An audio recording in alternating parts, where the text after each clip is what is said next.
தினம்தோறும் விளக்கேற்ற நல்ல எண்ணெய், இதயம் நல்லெண்ணெய்.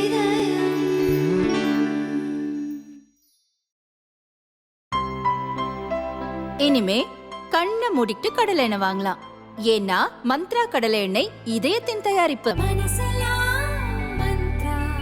இந்து முன்னணி மாநில பொதுக்குழு கூட்டம் ஊத்துக்குளி அருகே உள்ள சசூரி கல்லூரி வளாகத்தில் நடந்தது. மாநில தலைவர் காடேஸ்வரா சுப்பிரமணியம் தலைமை வகித்தார். இந்து முன்னணி தென் பாரத அமைப்பாளர் பக்தன், மாநில அமைப்பாளர் ராஜேஷ், மாநில பொதுச் செயலாளர்கள் முருகானந்தம், பரமேஸ்வரன், அரசு ராஜா, கிஷோர் குமார் உள்ளிட்ட தமிழகம் முழுவதிலுமிருந்து ஆயிரக்கணக்கான இந்து முன்னணி நிர்வாகிகள் பொதுக்குழுவில் பங்கேற்றனர். அயோத்தி ராமஜென்மபூமி வரலாறு எனும் புத்தகத்தை காடேஸ்வரா சுப்பிரமணியம் வெளியிட சசூரி கல்லூரி நிறுவனர் கந்தசாமி உள்ளிட்டவர்கள் பெற்றுக் கொண்டனர். கோயில்களை விட்டு இந்து சமய அறநிலையத்துறையை வெளியேற்ற இந்துக்கள் அனைவரும் ஒன்றுபட்டு போராட முன்வர வேண்டும்.